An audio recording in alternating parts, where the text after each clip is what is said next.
One, two, one, two, three. Okay, I just want to make sure I can hear myself. Cool. I was sitting here trying to think of a cool and interesting way of introducing this subject, but I was like, nah. Let me just run right into it. Let's get right to it. So, episode 3 of the Opinionated Truth: Government Contracts. Is it real business or a glorified job? Now, I know some people are going to say, hey, man, getting a government contract is like the holy grail. That's the big thing. That's what a lot of small businesses really try to get, especially when we starting off. There's so many um, classes. There's so many different people out there selling how to get government contracts, how to obtain government contracts, and if you go online, it's thousands of people or thousands of companies that tell you how to try to get on these particular lists or how to try to qualify for different government contracts. But my question is, once you get one of these contracts, are you really doing real business, or is it really a glorified job? Are you kind of like a project manager of a sorts, for the government? I have a good friend of mine. He does video work, and he goes all over the country. He does video work for no particular company, and it's a government contract. And the way most government contracts are divvied up is usually the prime and the sub. The prime is the person or company dealing directly with the government, and the sub is hired by the prime to take care of business. So, just for example, if I'm a beverage company and I get a big government contract where the government wants me to provide water to all of the state agencies in the United States. So if I'm the prime on that particular contract, then the government is going to pay me. So they're going to pay me a lump sum of money, just say it's $1 million. And then what I would do as the prime, I would hire different people in each state to distribute that water to, I guess, the state capitals or whatever. So, me being the prime, I would get the money from the government, and then it'll be my responsibility to quote unquote deliver the water to all 50 states, to all the 50 state capitals, I guess. So I would hire subcontractors to particularly, to get the water out to each state capital in the United States. So my friend, he has a contract with the government. He's a prime, and not to just put his business out, but just say he does photography, and they pay him to do photography for different events all over the United States.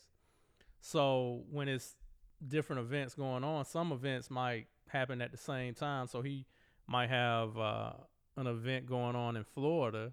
The government might have an event going on in Florida, and then they might also have an event going on in Virginia. The same day, the same time, but he can't be in both places. So he'll hire a sub he'll hire somebody in Virginia. If he can only make the Florida one, he'll hire somebody to do the Virginia one. So the thing that I always ask him is that, okay, cool, you're making a lot of money because, again, he's the prime. They're giving him, the government is giving him X amount of money to do these particular projects. And then when he can't do them himself, he'll pay a sub to a subcontractor to do his, to take care of his work. He'll give him X amount of money. He'll still keep a percentage of that, and he'll rock and roll. So the question I always ask him is that, well, when does the government pay you? And he tells me like, yo, they pay him once he send the invoice in. They'll pay him on a net 30, or on some contracts I've heard that they automatically pay the government. They'll pay on the 1st or the 15th, almost kind of like welfare, or like you getting your check. So I was like, okay, well, is that you really being in real business? Does like real business operate like that, or is that like you got a job? And he's gotten on me about that. He's cursed me out like, oh man, that's some bullshit, man. You just jealous that you can't get these contracts, and I'm making all this money, I'm doing this, I'm doing that. I'm like, no, man, I'm never knocking anybody's hustle. I'm not saying that he's not a businessman. I'm not saying that he's not providing for his family. But you getting a check from the government every 1st and 15th, or you getting a check from the government on the 30th or the 1st, or when you send in your invoice to the government, you're going to get paid in that 2-week period of time.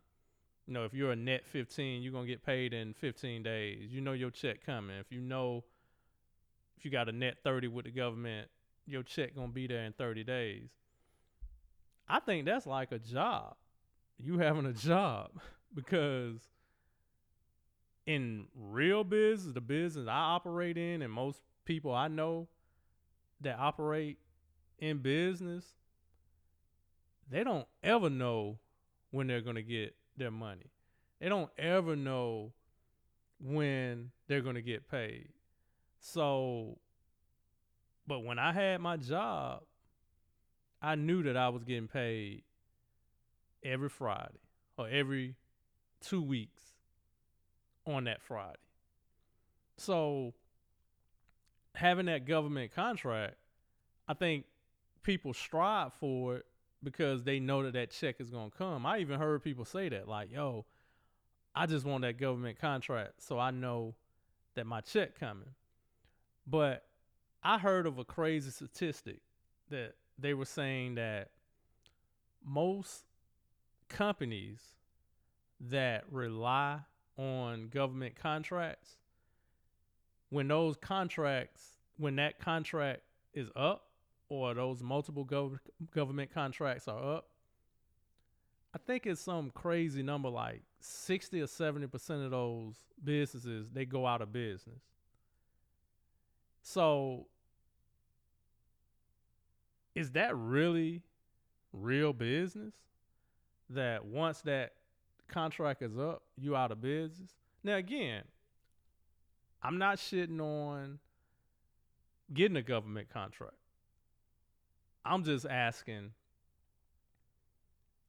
is it really you running a real business, or is it that you really just kind of got a glorified job with the government?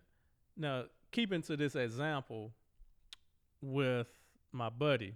So he had a big government contract, and he also was doing stuff, running a real business with his video.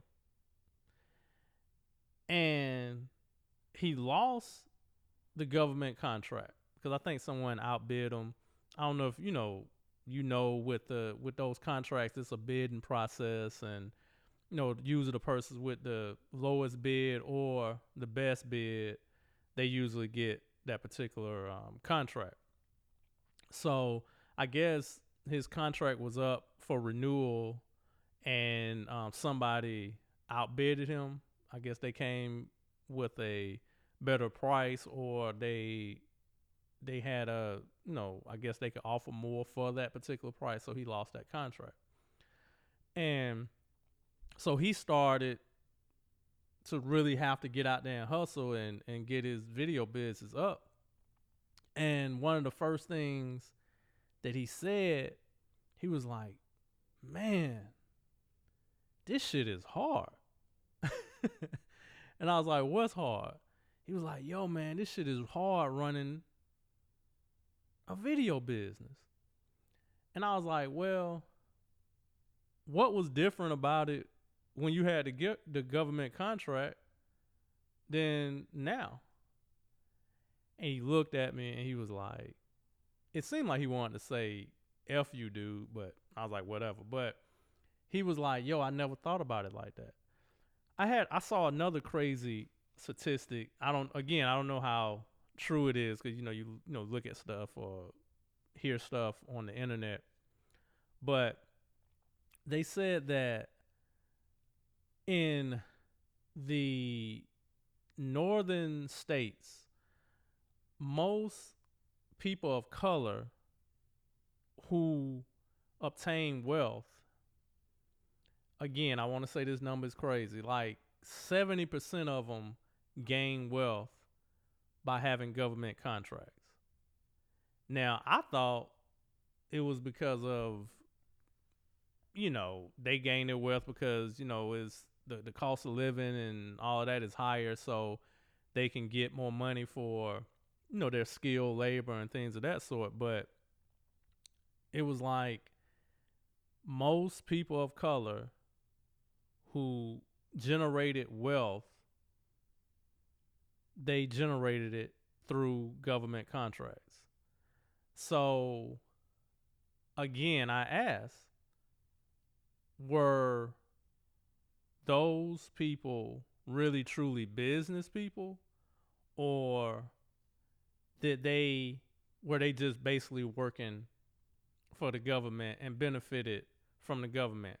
Again, I'm not shitting on having a government contract, because I would love to have a government contract. As a matter of fact, what really put me on wasn't a government contract, but it was through a municipality, and that contract really helped save my business, because again, I knew that the money was coming. I literally did what I had to do, sent the invoice in, boom. In 15 days, I think I was on a net 15. On that 15th day, I looked in my mailbox and that check was in. But that was the only time, and when I say the only time, that I had ever been in that position, that I felt comfortable that I knew my money was coming, was when I had that government contract. So just to kind of sum it up, just kind of spark everybody's mind. Truly, our government contracts really you running a business, or is it you're basically a project manager, or you're working or helping the government run its business?